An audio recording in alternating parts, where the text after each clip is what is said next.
ฮัลโหลสบายดี สวัสดีค่ะสวัสดีทุกคนแล้วก็สบายดีเบาเสือนะจ๊ะหลายคนก็คิดฮอดเบาเสือว่าให้อำมาลาโทรหาหน่อยวิดีโอคอลวันเสาร์หรืออาทิตย์นะจ๊ะมาพังเพลินว่าเพิ่นวางเนาะเป็นยังไงพอได้ยินข่าวหลายมื้อแล้วอาการเริ่มไข้ขึ้นแน่แล้วตอนแรกเนี่ยไปเปลี่ยนเฝ้าอ้ายเพราะว่าตอนเว้นมื้อนี้อ้ายไปเฝ้าแทนค่อยเลยมาพักผ่อนตอนแรกเนี่ยไปเปลี่ยนเฝ้าประมาณ5 โมงก็ได้ออกไปเริ่มดีขึ้นแล้วเริ่มค่อยๆดีขึ้นหมอก็ว่าถ้าเพิ่นยังกินข้าวกินน้ำได้แบบคนอากาศฝนตกรับยังได้อยู่นะก็อีกบ่ดนก็สิได้ออกหมอกับคืนนั้นนี่ สลับกับอ้าย เลิศแล้วพะยาสลับกับอ้ายไปเนาะอยู่โรงพยาบาลจักมื้อแล้วเพิ่นอยู่ ฮะ จักมื้อแล้วอยู่พออยู่โรงพยาบาลจักมื้อ6 มื้อ6 มื้อโอ้เกือบอาทิตย์แล้วเนาะ6 มื้อที่เข้า7 มื้อแล้วคือนอนอีกคืนนึงเป็น7 คืนแหละและกลางเว้นเจ้าอยากสลายกลางเว้นคอยเฝ้าแล้วมื้อนี้คอยเมื่อยแล้วคอยมาพักผ่อนอ๋อแล้วให้อ้ายเฝ้ากลางเว้นแทนให้อ้ายขาดเวียกมาเฝ้าแทนแล้วเจ้าน่ะก็บ่ได้เฮ็ดเวียกสลายคอยมันมักเฝ้าแต่กลางเว้นตอนเราเป็นใหม่ๆเฝ้าแต่ตอนเป็นกลางคืนแล้วอ้ายไปเฝ้าเพราะว่าตื่นเช้ามาไปอ้ายไปเวียกดิคอยครอบเวียกได้ขาดเวียกได้แต่อ้ายขาดเวียกบ่ได้เฮ็ดกับเอกชนเลยก็หลายคนนะพี่น้องหลายคนก็ถามหาว่าอำมาลาก็ตอบในเม่นอยู่ตอบพี่เนาะตอบว่าบ่เสือเขาพ่อเขาไม่ค่อยสบายนะหลายคนก็อาจสิเข้าใจอยู่ก็เห็นว่าบ่เสือเงียบๆไปนะหลายคนก็คิดฮอดนะจ๊ะเนาะก็ขอบใจ FC ทุกคนนั่นแหละที่เป็นห่วงไปเห็นส่งมาถามหาว่าเป็นจังได๋พออาการตอนนี้เพิ่นก็ตอบสนองได้แล้วเพิ่นก็กินข้าวกินน้ำได้แหละ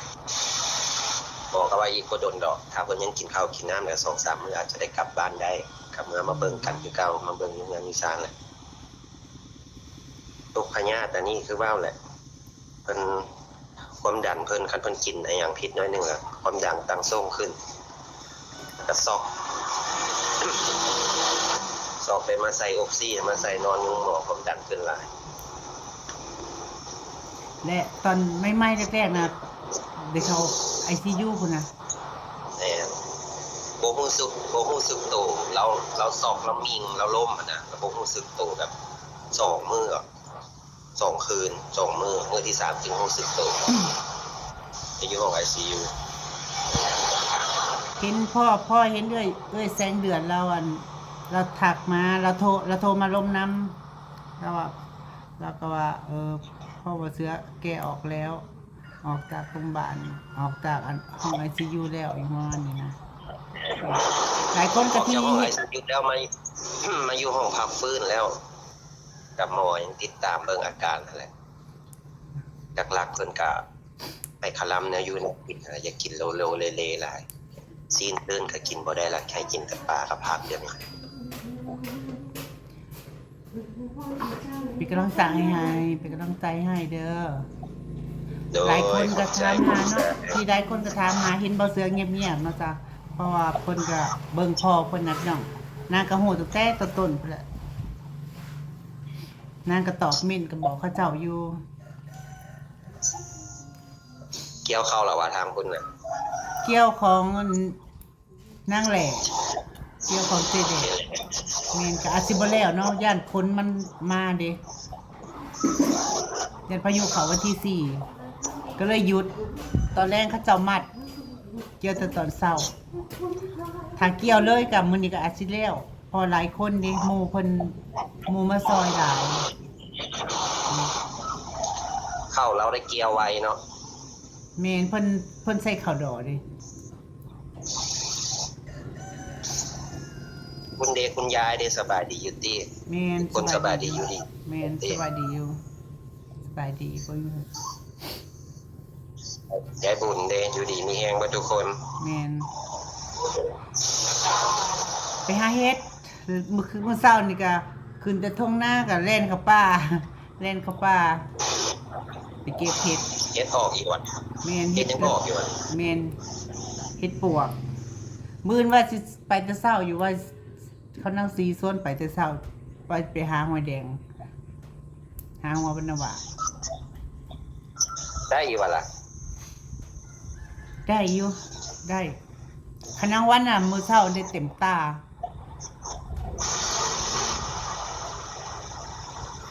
เฮ็ดพวกเนี่ย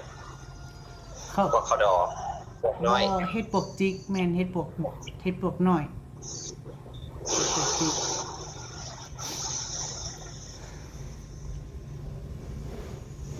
นะเจ้าได้ยินบ่ทันเข้ายังบ่ทันสุกเด้อ มันทางกะมานทางกะซี่บ่ได้ใส่ข้าวดอกได้ใส่ข้าวกลาง ประมาณเดือน11พุ่นเลยเราได้เกี่ยว แม่น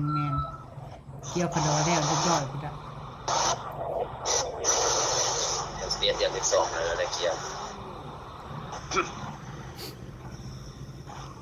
ออกจากบ้านแล้วก็มา ฝนตอยู่บ่อยู่พุ่น ฮะ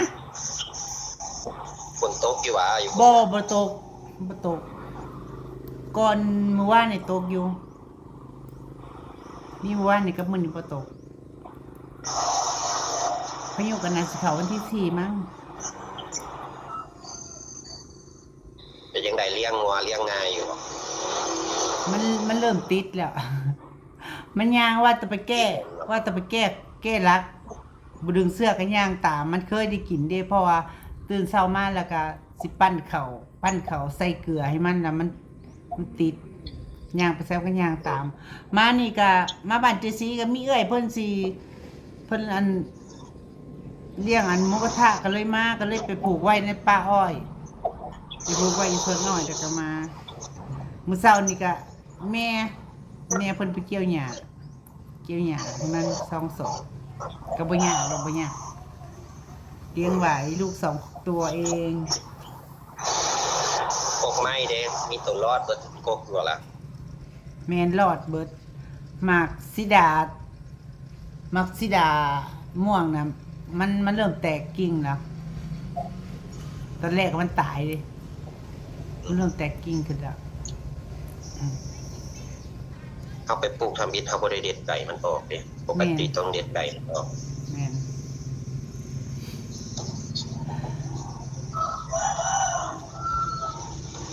กินเนื้อย่างอภัยแน่ซั่นเจสิ กำลังถาเขาอันเบ้าอ่านเบ้าเอื้อก็ทันได้มาจักหน่อยพุ่นล่ะ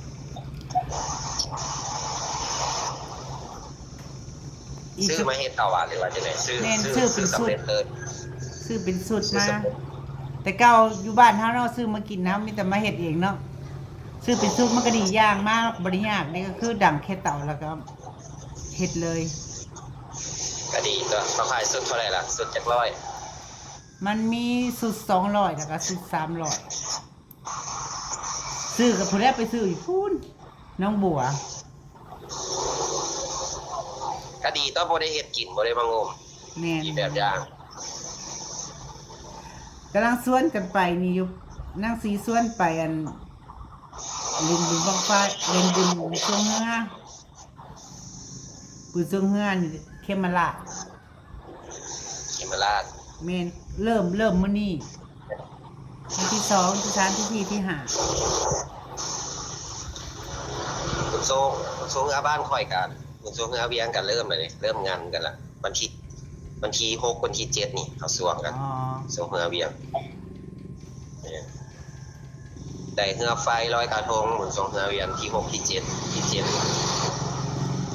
เขาอยู่แคมป์ของเขาก็เริ่มขายเครื่องเขาเริ่มงานกันละเริ่มแต่มื้อวันนี้แหละไปเริ่มวันที่2วันที่1ที่2ไป ส่วนมาก งานกันจนฮอดวันที่7พุ่นแหละ ส่วนมากแกก็บ่ค่อยได้ไปบ่ ฮะ ปกติก็ได้ไปอยู่แต่ละปี ก็ค่อยได้ไปหรอกค่อยพอกระโปรงมากแน่แล้วกระโปรงได้มีสูไป มันเห็นแล้วเลยพอสูไป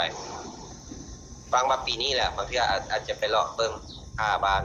พอได้กลับมาบ้านใหม่คันพอบ่ได้กลับก็บ่ได้ไปผมหมอครับหมอเขาเจ้าส่วงเขาอยู่ใกล้ๆกันแหละ อ๋อ หมออยู่ อีกบ่กี่มื้อเพิ่นก็ได้ออกแต่ว่าเนาะ แม่นบอกก็ว่าผลตอบรับเพิ่นได้เด้เพิ่นก็มีสนามกินยาได้ปกติแล้วก็ถ้าว่าอาการบ่มีหยังเกิดขึ้นแล้วก็อาจจะได้กลับบ้านไวเพิ่นก็ว่ามาปัวกันอยู่บ้านมาเบิ่งกันอยู่บ้านคือเก่าหลักๆเพิ่นก็เน้นหั่นแหละบ่ให้กินอาหารแบบมาโลมาเลหลายเพิ่นว่าย้อนกินอาหารหลายกินอาหารแบบเอาควบคุมเราหั่นน่ะแล้วน้ำความดันเราขึ้น มันขึ้นแล้วมันไปตีใส่สมองเราแล้วแบบเราวินเวียนแล้วก็ล่มเลยล่มน็อกแล้วก็บ่ฮู้สติเลย แม่นคือว่าผู้เฒ่าเนาะเราก็บ่ค่อยแข็งแรง แม่นก็ได้เบิ่งการอยู่การกินเท่านั้นแหละเดี๋ยวนี้เพิ่นหมอให้กำชับมาว่าให้กินแต่ปลากับผักก็ได้สิได้ส้มปลาก็ต้องปลาธรรมชาติปลานิ่มก็สั่งก็บ่ได้มันไขมันมันก็บ่ได้อีกต้องเป็นปลาธรรมชาติที่มันกินได้กับผัก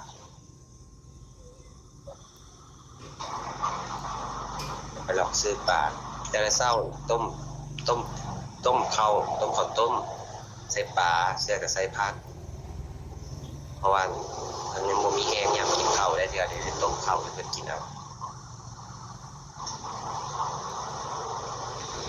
บ่โดนละลาเพิ่นก็เริ่มแข็งแรงเพิ่นก็อยากกลับมาบ้านเพิ่นก็ว่าอยากมาบ้านบ่อยากนอนหอเพิ่นอึดอัดเพิ่นว่าเมื่ออยู่บ้านพักผ่อนอยู่บ้านเอาเพิ่นว่า ก็เลยบอกเพิ่นว่าเอาไปเซาไว้หิดแข็งแรงไว้แล้วสิได้เมื่อบ้านไว้บอกเราสู้นํกันสู้ไปนํกันเต้าก็สู้ก็สิเบิ่งสุดขีดสุดความสามารถพุ่นแหละเบิ่งไปนํกัน แต่ว่าน้องน่ะก็ยังอยู่แม่นบ่ หลานแม่นไปเรียนแล้วเด้เปิดโรงเรียนแล้วเพิ่นไปเรียนเรียนวิชาชีพไปเรียนสร้างซ่อมแปลงเพิ่นไปเรียนนั่นเรียนสร้างซ่อมแปลงรถใหญ่รถจักรเพิ่นไปเรียนล่ะ สรุปแล้วในงานก็มีแต่เจ้าเนาะบัดนี้ก็ยังดีเปรียบมีอ้ายยังอยู่ใกล้ๆนะ หลักๆก็ค่อยกับอ้ายเท่านั้นแหละส่วนหลายก็ค่อยหลักก็ค่อยแหละต้องได้เบิ่งอ้ายเพิ่นก็มีเวลามาเฝ้าก็แค่กลางคืนเท่านั้นแหละ สิว่าแล้วก็เจ้าก็บ่ได้ไปเหตุการณ์นี่หลายมื้อแล้วตอนนี้พักหยุดบ่หยุดเอาเนาะ แต่เราป่วยมาบ่ได้ไปเทื่อ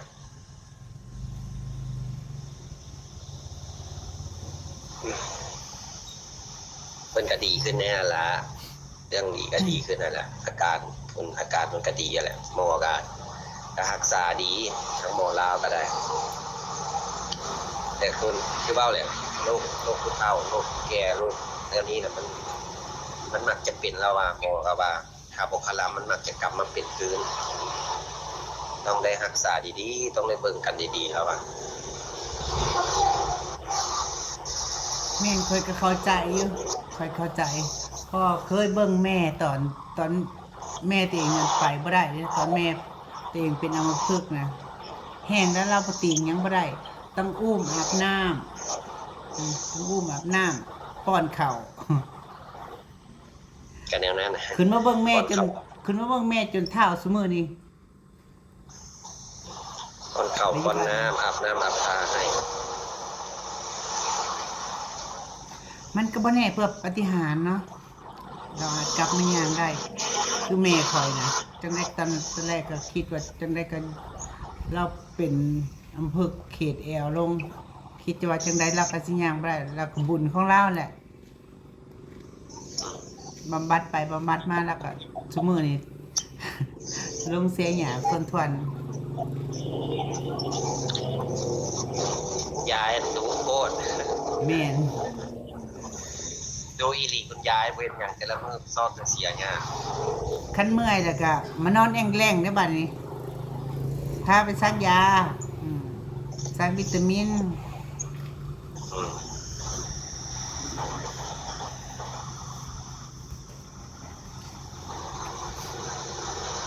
ก็หลายคนนะพี่น้องเนาะหลายคนถามหาว่าวิดีโอคอลบ่าวเสือหน่อยเขาเป็นอะไรไงเงียบจังเลยอะไรประมาณนี้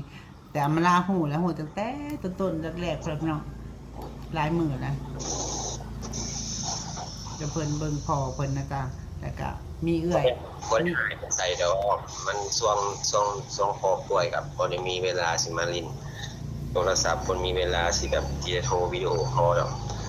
ไปเฝ้าพอตอนเวียนกับเบิดมื้อค่ำมาเฮือนแล้วก็มานอนก็บ่อยากหักผมตัวเองแน่เดียววันพอเห็นบ่สบายแล้วตัวเองสิบ่สบายอีกอะสิบ่มีผู้ใดเบิ่งพอแน่หั่นนะก็เลยพยายามเซฟตัวเองให้ตัวเองได้เก็บได้เป็นหั่นน่ะอันเก็บเป็นแล้วก็สิบ่มีผู้ใดเบิ่งพอได้มานี่ กับไก่บ่จากบ้านไปโรงพยาบาล ก็ซ้ำบ้านเจ้ามานเงิน74ครับซ้ำบ้านเจ้ามาเงิน74 ไก่เติบ ตั้งแต่ว่ามันก็ทางดีทางนี้ก็ขี่รถกับ15นาที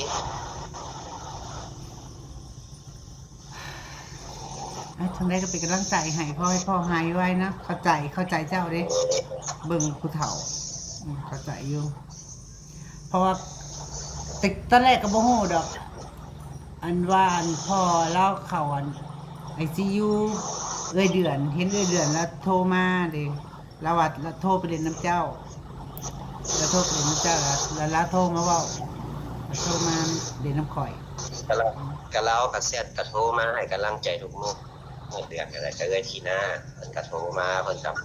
ซัพพอร์ตให้ค่า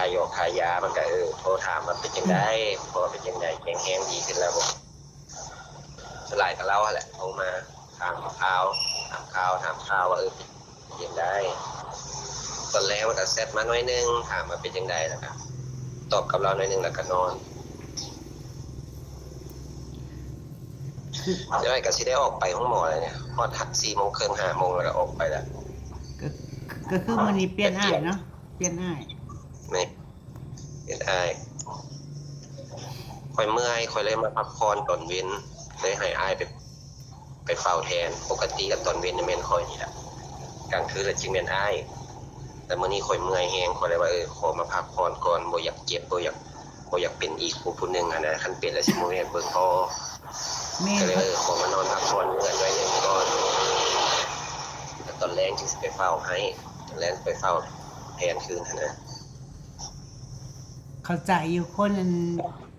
นแบบไปเบิ่งคนป่วยแล้วไปเผาคนอยู่ในโรงพยาบาลนะมันมีความกดดันหลายๆอย่างมันอยู่แต่ในหันนะเนาะคือว่าหลักๆอยู่แต่ในหันนะดิ อันใดบ่เคยเห็นยังได้เห็นอันใดบ่เคยเจอก็ได้เจอยังหมอนี่โอ้ยอมจนคืดหลายนะเห็นแล้วก็จนคืดหลายแล้วแนวนํจนว่าโอ้บ่อยากเห็นบ่อยากพ้อนะแต่มันก็ปราศจากบ่ได้ก็ยังได้เห็น แม่น อันนี้บ่เคยเห็นได้เห็น ถ้าเฮาอยู่ห้องรวมหรือว่าถ้าบ่เป็นห้องส่วนตัวหรือ VIP น่ะโอ้ยนอนน่ะก็ทั้งยุงทั้งหยังหลายๆอย่าง เด็ดอัด แม่นเนาะเจ้าก็สิได้ไปเปลี่ยนอ้ายนี่แหละพี่น้องเนาะที่หลายคนเราเห็นบ่เสือเงียบๆก็คือเพิ่นยังเบิ่งพ่อเพิ่นอยู่แลพ่อเพิ่นอยู่โรงพยาบาลเนาะมาลาลูกฮู้แต่โดดแล้วนะจ๊ะฮู้เลยก็ จัง จำ ได๋ ได้ ก็ ก็ ขอ เป็ บ น ใจ FC ทุกคนขอบใจ FC ทุกคนที่ถามหาเบาเสือหลายแหละขอบใจแหละที่ยังถามหาเทคแคร์คันเบาเสือว่างก็สิพยายามโทรหาที่ว่าอัดคลิปให้ทุกคนได้เห็นนั่นล่ะขอบใจหลาย หลายคนกันนะว่าเอาบ่เสือกลับไปแล้วนี่คือเงียบแท้ว่าเนี่ยพี่น้องคนกลับไปแล้วก็คือช่วงต่อมาชักพักหนึงแบบพ่อเพิ่นค่อยสบายจังได๋ขอบคุณนะคะขอบคุณไอ้เบิร์ดสุขุสุคนนะจ๊ะที่คอยเป็นกำลังใจโดยเฉพาะทางน้องเอนะจ๊ะเนาะน้องเอพี่กาแล้วก็อีกหลายๆคนนั่นแหละเนาะใส่แล้วสำนีแหละพี่น้องเนาะบ่เสือเพิ่นก็สิได้ไปเปลี่ยนอ้ายเพิ่น ๆ